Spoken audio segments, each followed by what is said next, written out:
سورہ فاطر آیت نمبر 41۔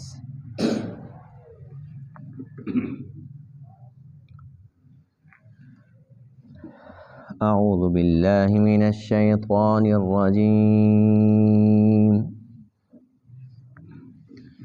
بسم اللہ الرحمن الرحیم۔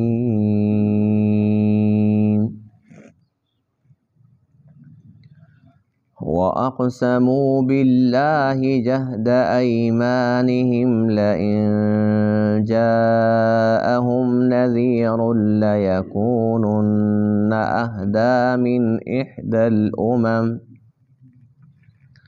فَلَمَّا جَاءَهُمْ نَذِيرٌ مَا زَادَهُمْ إِلَّا نُفُورًا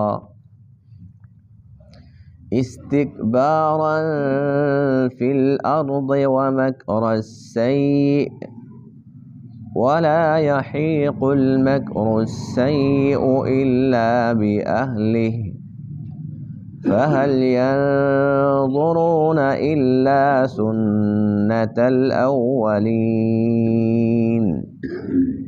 فلن تجد لسنة الله تبديلا وَلَن تَجِدَ لِسُنَّةِ اللَّهِ تَحْوِيلًا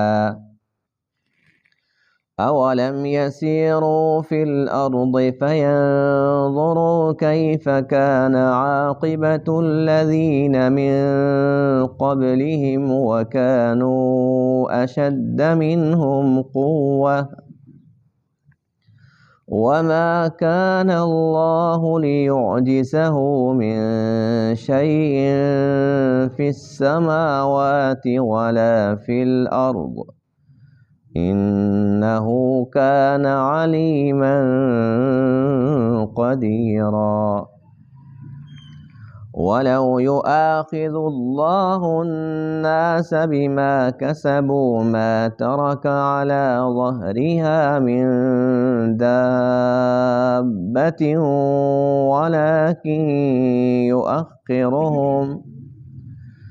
ولكن يؤخرهم إلى أجل مسمى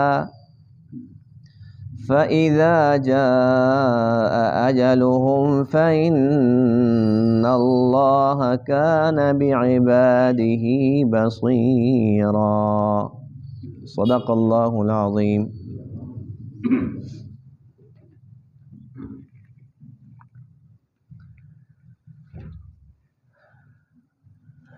آج کے درس میں ان آیات کریمہ میں ایک تو مشرکین کی مذمت ہے کہ وہ لوگ حضور علیہ السلام کی بعثت سے پہلے یہود و نصارہ کو طعنے دیتے تھے اور یہ کہتے تھے کہ تم عجیب لوگ ہو، تمہارے پاس اللہ تعالیٰ نے نبی بھیجے اور تم نے نبی کی بات نہیں مانی، اللہ نے تمہیں کتابیں عطا کی، تورات، انجیل، اور اس کے باوجود بھی تم نے نبیوں کے ساتھ اتنا برا سلوک کیا۔ اگر ہمارے پاس کوئی نبی آ جاتا نا عرب کے اندر، تو ہم عرب قوم ایسے ہیں کہ ہم تم سے زیادہ ہدایت یافتہ ہوتے، اور ہم تو نبی کے ساتھ کھڑے رہتے، ہم ان کو بہت ہی زیادہ پروٹوکول دیتے اور ان کی ہاں میں ہاں ملاتے اور اتنی اطاعت کرتے، پتہ نہیں تم کس مٹی کے بنے ہوئے ہو، طعنے دیتے تھے۔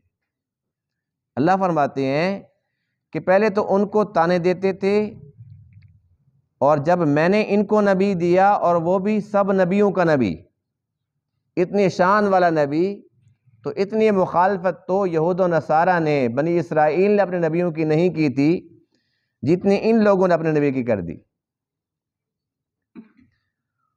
پھر اللہ فرماتے ہیں کہ وجہ کیا تھی؟ وجہ ایک ہی تھی، تکبر ان کو لے ڈوبا۔ ان کا خیال یہ تھا کہ اگر ہم نے کلمہ پڑھ لیا اور نبی کی نبوت مان لی تو اس کا مطلب یہ ہوا کہ آج کے بعد اب یہ بڑے اور ہم چھوٹے۔ ان کا خیال یہ تھا کہ ہماری سرداری ختم ہو جائے گی، ہم اتنے بڑے ہیں، لوگوں کے فیصلے ہم کرتے ہیں۔ اگر یہ اللہ کے نبی ہیں اور ہم نے مان لیا، اس کا مطلب یہ ہوا کہ پھر ہمارے فیصلے بھی یہ کریں گے، تو بس ہماری سرداری ختم ہو جائے گی۔ ایک ہی راستہ سرداری بچانے کا کہ صاف صاف انکار کر دو کہ ہم مانتے ہی نہیں۔ اور پھر ایک تو تکبر کی وجہ سے ذلیل ہوئے، دوسرا یہ فرمایا کہ یہ بری تدبیریں کرتے تھے، نبی کے خلاف خفیہ سازشیں کرتے تھے۔ اور آج کے درس کے اندر یہ فارمولہ جو اللہ نے ہمیں ارشاد فرمایا، اس کو دل دماغ دونوں میں جگہ دینی ہے۔ اللہ فرماتے ہیں کہ یہ میری بات ہے، یعنی اللہ کی بات ہے کہ جو بھی کوئی کسی کے خلاف خفیہ چالیں چلے گا، ان چالوں کے اندر خود پھنسے گا۔ انہوں نے تو کر لیا جو کر لیا، مشرکین مکہ نے جو حرکتیں کرنی تھی کر لی، لیکن قیامت تک اللہ تعالیٰ کا یہ قانون بن گیا ہے کہ جو بھی کوئی بندہ کسی کے خلاف خفیہ چالیں چلے گا، بس وہ خود اس کا شکار ہوگا۔ وہ چاہتا ہے کہ میں کسی کو مصیبت کے اندر مبتلا کروں، وہ ہو نہ ہو یہ ضرور ہوگا۔ یعنی آسان لفظوں میں یہ ہے کہ کوئی کسی کے لیے اگر گڑھا کھودے گا تو خود اس کے اندر گرے گا۔ تو یہ آج کے درس کا بڑا اہم ترین موضوع ہے، اس لیے ہمیں خیال کرنا چاہیے ہم دوسروں کو نیچا دکھانے کے چکر کے اندر اپنے آپ کو نیچا اور اس سے زیادہ نیچا، نیچے سے بھی زیادہ نیچے لے جا رہے ہوتے ہیں، لیکن ہم بے خبر ہوتے ہیں۔ تو کسی کے بارے میں ایسی نہ بری سوچ رکھیں نہ خود ذلیل ہوں۔ اور اس کے بعد پھر اللہ فرماتے ہیں کہ ان مشرکین مکہ سے پوچھو جو اپنی سرداری کے چکر میں پھر رہے ہیں کہ ہم بڑے ہیں، وڈیرے ہیں، سردار ہیں، ان سے یہ پوچھئے کہ کیا یہ جاتے نہیں ملک شام کے اندر، دنیا نہیں گھومتے، دیکھتے نہیں ہیں کہ جو ان سے بڑے بڑے کہلاتے تھے قوم عاد سمود، وہ کہاں ہیں آج؟ اگر وہ نہیں رہے تو یہ بھی نہیں رہیں گے۔ دنیا کے اندر کون ہے ہمیشہ رہنے کے لیے؟ جن کے لیے اللہ نے کائنات کو وجود عطا فرمایا، جب وہ پاک ہستی بھی نہیں رہی تو کون یہ کہہ سکتا ہے کہ میں یہاں پر ہمیشہ رہوں گا اور میں نے مرنا نہیں ہے؟ تو اللہ فرماتے ہیں کہ جو ان سے پہلے لوگ گزرے ہیں ان کا انجام دیکھ لیں اور اس سے عبرت حاصل کریں اور یہ تکبر چھوڑ دیں، اس لیے کہ تکبر تو صرف اللہ ہی کر سکتا ہے، وہ متکبر ذات ہے، اس لیے کہ وہ صمد ہے، بے نیاز ہے، اس کے کام سب کے بغیر بنتے ہیں، اور جب ہمارے کام اس کے بغیر بنتے ہی نہیں ہیں پھر تکبر کس چیز کا؟ اور پھر سورہ فاطر کی آخری آیت اس سورہ مبارکہ کی آج یہ اس درس کا یوں سمجھو کہ خلاصہ ہے۔ اللہ فرماتے ہیں کہ یہ بھی میرا شکر بجا لاؤ کہ میں قادر مطلق ہوں، لیکن پھر بھی میں فی الفور مواخذہ نہیں کرتا۔ یہ میرا احسان عظیم ہے کہ میں مہلت دیتا ہوں اور اس مہلت سے بہت سے لوگ فائدہ بھی اٹھا لیتے ہیں۔ تو اس لیے ہر ایک انسان کو چاہیے کہ وہ اللہ تعالیٰ کی اس مہلت سے بھرپور فائدہ اٹھائے اور فی الفور توبہ طیب ہو جائے۔ اللہ فرماتے ہیں کہ اگر میں فی الفور پکڑنے پہ آ جاؤں تو نظام جام ہو جائے گا، ختم ہو جائے گا، روئے زمین پر ایک بھی چلتا پھرتا نظر نہیں آئے گا۔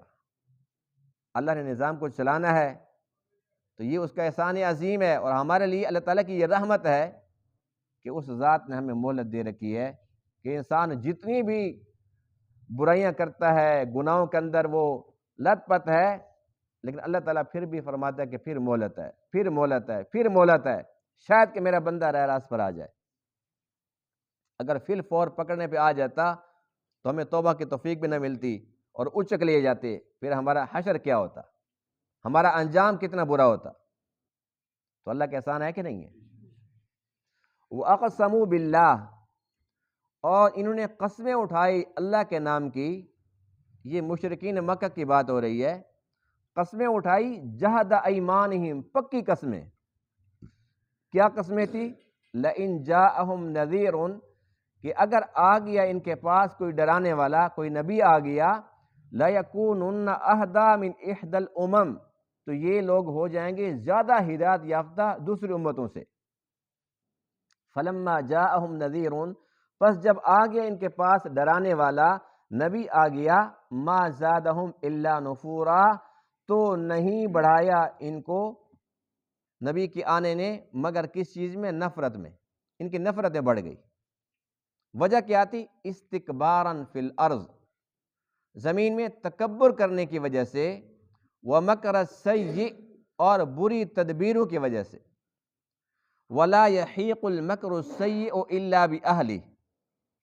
اب یہ آیت کا جو جملہ ہے نا، اس کا ترجمہ توجہ سے سننا ہے اور اس کو پھر پلے باندھنا ہے۔ ولا یحیق المکر السیئ، اور نہیں گھیرتی بری تدبیر، الا باہلہ، مگر اسی تدبیر کرنے والے کو۔ یہ بڑا اہم موضوع ہے، یعنی جو بری تدبیر کرتا ہے تو وہ بری تدبیر اسی کو گھیرتی ہے، اسی کو پکڑتی ہے۔ فَهَلْ يَنظُرُونَ، بس یہ نہیں انتظار کرتے، الا سنت الاولین، مگر پہلے لوگوں کے طریقے کی، یعنی جو انہوں نے کیا یہ بھی وہی کرنا چاہتے ہیں۔ فَلَن تَجِدَ لِسُنَّتِ اللَّهِ تَبْدِيلًا، بس آپ ہرگز نہیں پائیں گے اللہ کے دستور میں کوئی بھی تبدیلی۔ وَلَن تَجِدَ لِسُنَّتِ اللَّهِ تَحْوِيلًا، اور نہیں پائیں گے آپ اللہ تعالیٰ کے دستور میں ٹلنا، یعنی وہ ٹلتا نہیں ہے۔ اللہ کے دستور ہیں، جو قانون فیصلے ہیں، وہ اٹل ہیں، وہ ٹلنے والے نہیں ہیں۔ اولم یسیروا فی الارض، کیا یہ لوگ زمین میں چلے پھرے نہیں؟ فینظروا، پس یہ دیکھتے، کیف کان عاقبۃ الذین من قبلہم، کیسے انجام ہوا ان لوگوں کا جو ان سے پہلے گزرے ہیں۔ وکانوا اشد منہم قوہ، اور وہ ان سے قوت میں، طاقت میں زیادہ تھے۔ وما کان اللہ، اور اللہ ایسا بھی نہیں ہے، لیعجزہ من شیء، کہ کوئی اس کو عاجز کر دے، فی السماوات، آسمانوں میں، ولا فی الارض، اور نہ ہی زمین میں، ایسا بھی کوئی نہیں ہے۔ انہ کان علیما، بے شک وہ سب کچھ جاننے والا، قدیرا، قدرت رکھنے والا ہے۔ ولو یؤاخذ اللہ الناس، اور اگر اللہ تعالیٰ مواخذہ کرے لوگوں کا، بما کسبوا، ان اعمال کی وجہ سے جو انہوں نے کیے، ما ترک علی ظہرہا، تو نہیں چھوڑے گا زمین کی پشت پر، من دابہ، کسی ایک بھی چلتے پھرتے کو، ولیکن یؤخرہم، لیکن اس نے مؤخر کر دیا ہے معاملے کو، الی اجل مسمی، یعنی اللہ نے ان کو ڈھیل دے دی ہے ایک معین وقت تک کے لیے۔ فَإِذَا جَاءَ أَجَلُهُمْ، پس جب وہ معین وقت آ جائے گا، فَإِنَّ اللَّهَ كَانَ بِعِبَادِهِ بَصِيرًا، بس بے شک اللہ تعالیٰ اپنے بندوں کو دیکھنے والا ہے، یعنی جب وقت آئے گا پھر ان کو دیکھ لے گا۔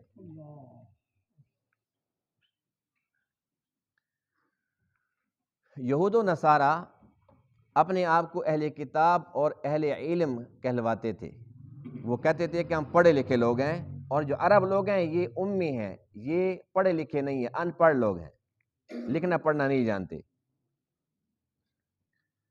اب ان کے بارے میں قرآن یہ کہتا ہے کہ یہ بنی اسرائیل، ان کا حال یہ تھا، یہ یہودی عیسائی آپ علیہ السلام کے انتظار کے اندر ایک عرصے سے رہ رہے تھے، ایک عرصے سے۔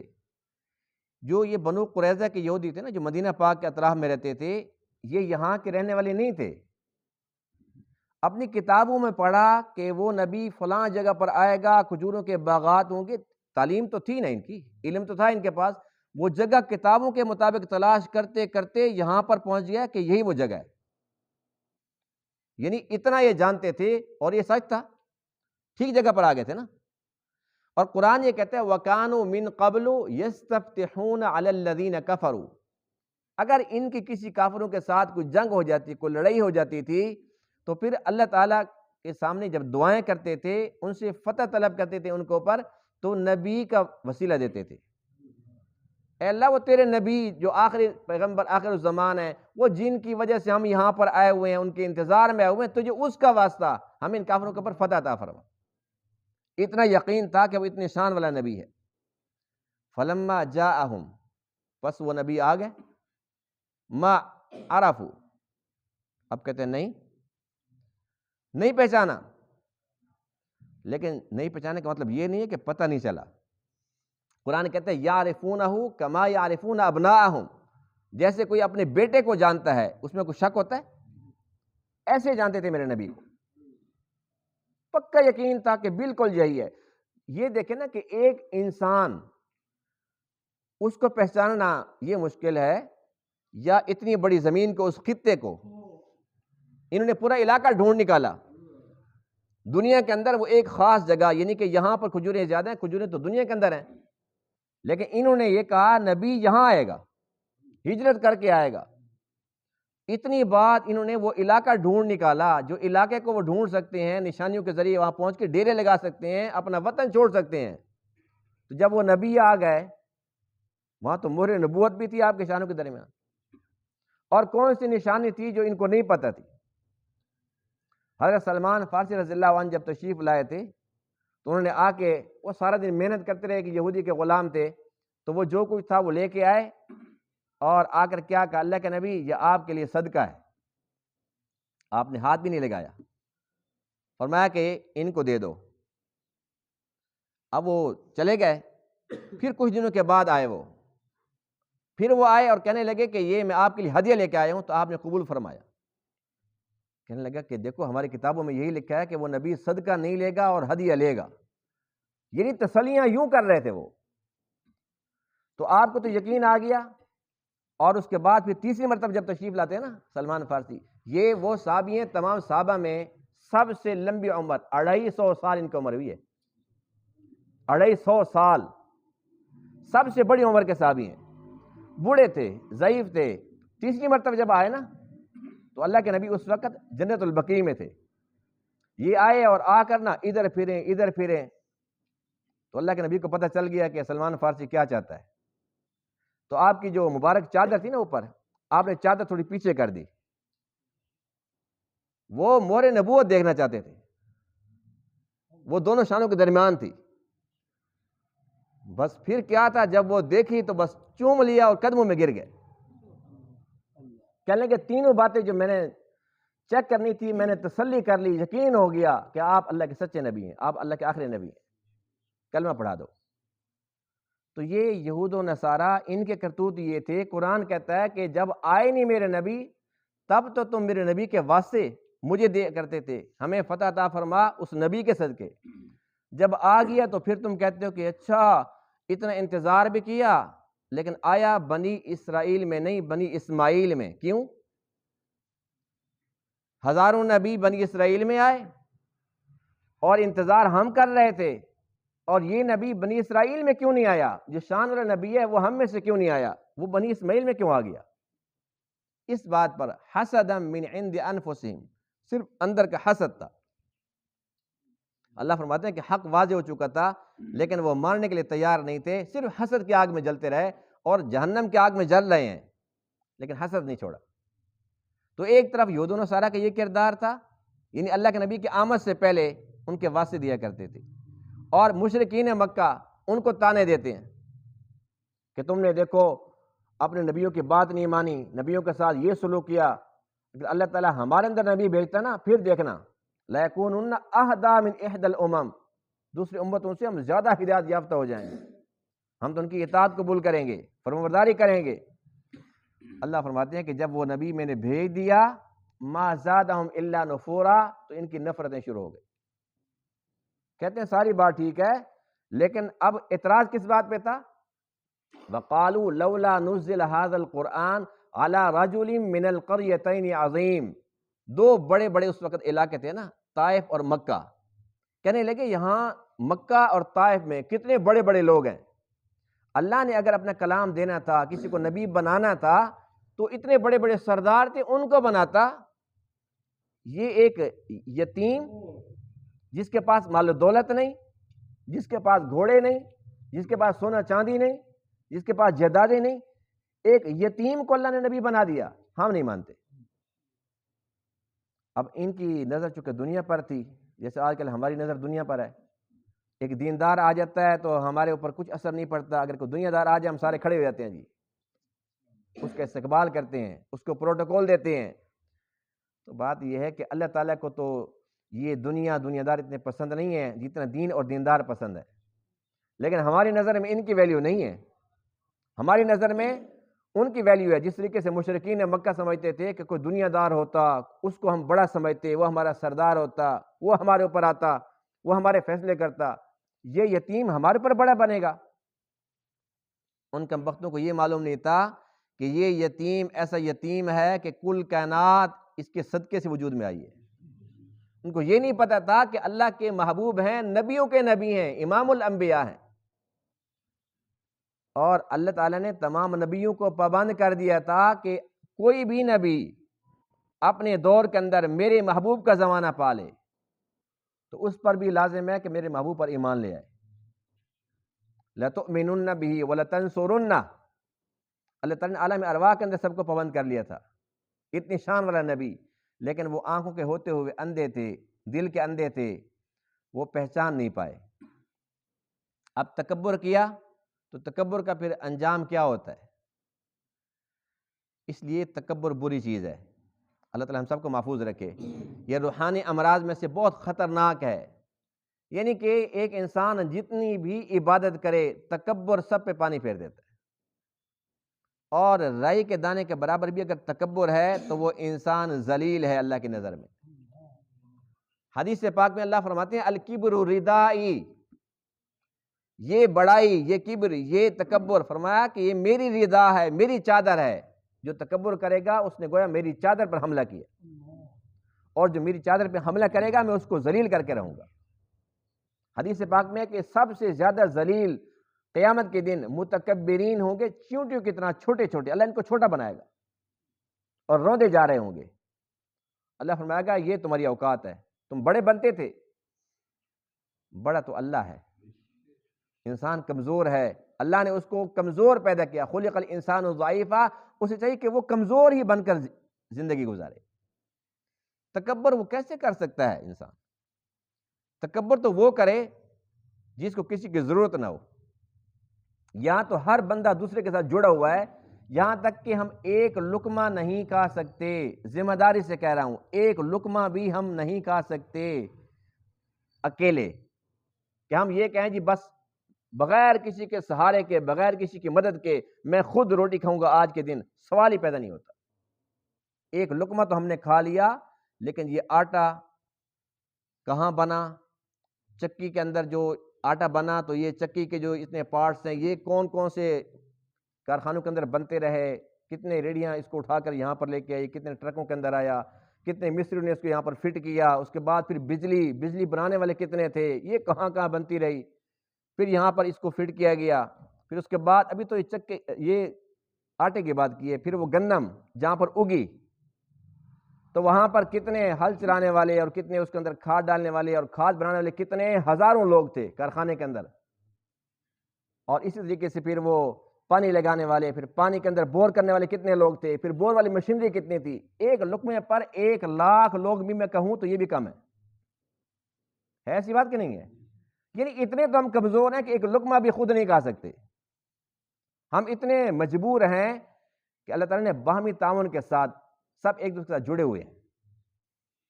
جب اتنے کمزور ہیں کہ ہمارا تو کام ایک لقمہ بھی ہم خود نہیں پیدا کر سکتے، تو پھر ہماری اوقات کیا ہے کہ ہم کہیں جی میں بڑی چیز ہوں، ڈینگے ماروں؟ تو تکبر انسان کو ہرگز نہیں کرنا چاہیے، جو تکبر کرتا ہے اللہ تعالیٰ اس کو ذلیل کرتا ہے۔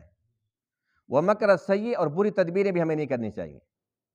آج کل ہم لوگ اس کے اندر بہت زیادہ مبتلا ہیں کہ ہم یہ سوچتے ہیں کہ فلاں کی میں نے جڑیں کاٹنی ہیں، اور اس کی نہیں کٹتی انسان اپنی کاٹ دیتا ہے،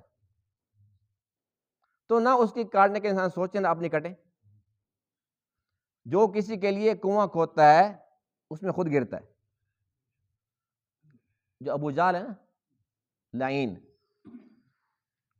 یہ اس نے ناٹک کیا تھا کہ میں نا بیمار ہوں، اس نے ڈرامہ کیا کہ میں بیمار ہوں، اور اس نے جو اس کے نوکر تھے چاکر تھے ان کو یہ کہا بھی ایک کنواں بناؤ جہاں پر اس کا کمرہ تھا، کمرے کے دروازے کے بالکل سامنے، وہاں پر جو ہے نا ایک بناؤ کنواں، اس کے اوپر نا ایسے چٹائی بچھا دو، اور کہنے لگا کہ یہ نا مجھے بیمار پرسی کرنے کے ضرور آئیں گے۔ یعنی اللہ کے نبی کے اخلاق کو جانتا تھا کہ بے شک میں ان کو نبی نہیں مانتا، لیکن وہ بیمار پرسی کے لیے آئیں گے، انہیں پتہ چلے گا نا ابو جہل بیمار ہے، وہ ضرور آئیں گے۔ اب اس نے یہ ڈرامہ کیا، اور اس کے بعد کنواں بنا کے گڑھا نہیں کہ بنایا، اس نے گڑھا بنا کے اس کے اوپر اس نے چٹائی وغیرہ سے بچھا دی، جیسے راستے کے اندر ایسے پڑی ہوتی ہے۔ بس اللہ کے نبی آ گئے، یہ اللہ کے نبی کے اخلاق ہیں۔ اللہ کے نبی نے ہمیں یہ درس دیا ہے کہ اگر دشمن بھی بیمار ہو جائے تو بیمار پرسی کرو، لیکن ہمارا کوئی دوست بھی بیمار ہو جائے تو ہم کہتے ہیں جی وہ آیا تھا پہلے، جب میں بیمار ہوں وہ آیا تھا۔ یعنی ہم ہر بات پہ ادلا بدلا، میں کسی کو سلام کروں مجھے سلام کرتا ہے، یعنی ہر بات کے اوپر ہم کہتے ہیں اس نے یہ کیا تھا، اس پہ اجر ہوتا ہے کہ انسان اللہ کی رضا کے لیے بھی کچھ کر لے، کہ وہ کرے یا نہ کرے، لیکن اللہ تعالیٰ کو راضی کرنے کے لیے میں خود کر رہا ہوں۔ اب اللہ کے نبی آ گئے اور آ رہے ہیں، آتے آتے جیسے ہی اس گڑھے کے قریب آئے تو ادھر سے جبرائیل آ گئے۔ جبرائیل نے بتایا اللہ کے رسول بیمار نہیں ہے، یہ ڈرامہ کر رہا ہے، ایسے ایسے یہ گڑھا ہے، اور اس کا منصوبہ یہ ہے کہ جیسے ہی گڑھے کے اندر یہ گریں گے پھر اس نے بندے اکٹھے کر رکھے ہیں کہ وہ تالے پیٹیں گے، ان کو مزہ آئے گا۔ اللہ کے نبی آئے اور آ کر نا جب جبرائیل نے ساری بات بتا دی، اب اللہ کے نبی واپس جا رہے ہیں۔ ابو جہل پہلے حیران ہوا کہ یہ کیا بات ہے، آئے بھی اور پھر کوئی بات ہی نہیں کہ پھر واپس جا رہے ہیں۔ اب وہ اس پریشانی کے اندر مبتلا ہوا نا کہ آئے بھی ہیں اور پھر دروازے تک آ کے اندر نہیں ہے، کیوں؟ اس چکر کے اندر اللہ کے نبی تو واپس چلے گئے، اب یہ دوڑا پکڑنے کے لیے، خود گر گیا اس کے اندر۔ تو بس بات یہ ہے کہ یہ جو بندہ کرے گا نا، جیسے اللہ نے ابو جہل کے ساتھ کیا، اللہ اس کے ساتھ بھی ایسا کرے گا۔ اب یہ قرآن کی آیت کا ترجمہ، اس میں کوئی ملاوٹ والی بات نہیں ہے۔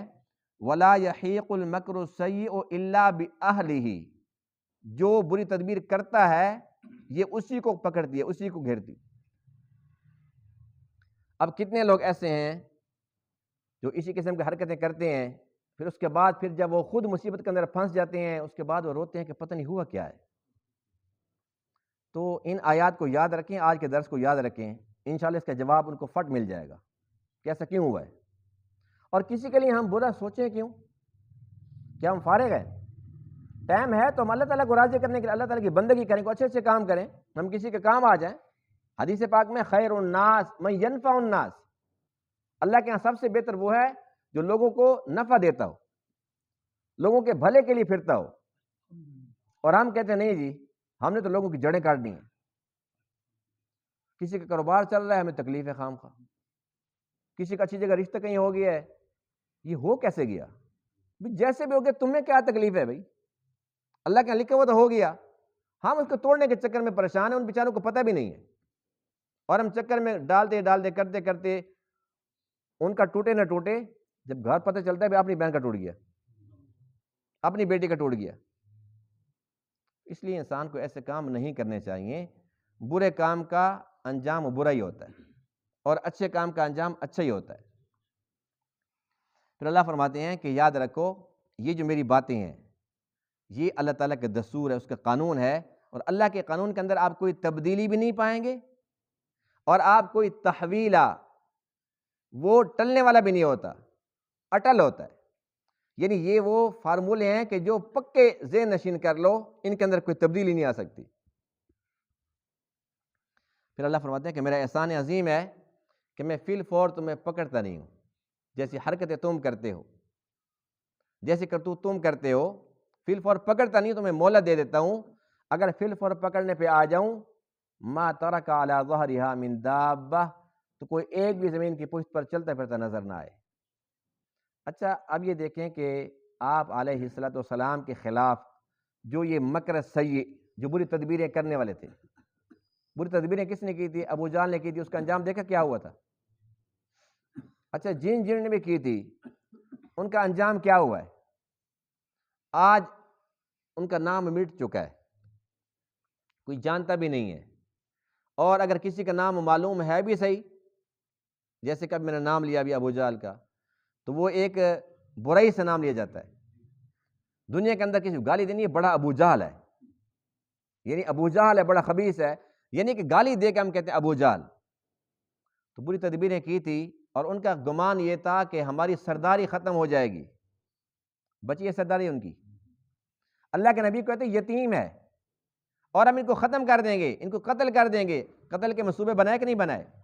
اللہ کے نبی راتوں رات گئے اور سامنے کھڑے ہوئے تلواریں لے کے، اللہ نے ان کو اندھا کیا کہ نہیں کیا؟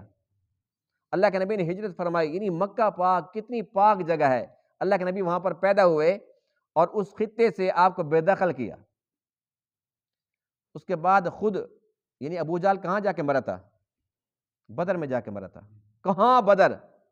مکہ سے اللہ کے نبی کو نکالا، اللہ نے اس کو نکال دیا۔ اللہ کے نبی جب گئے مدینہ پاک کے اندر تو وہاں پر کتنی شانیں بڑھی، اور کتنے تھے جو استقبال کرنے کے لیے نکلے ہوئے تھے، اور کتنے تھے جو اطاعت گزار تھے اور جانیں قربان کرنے والے تھے۔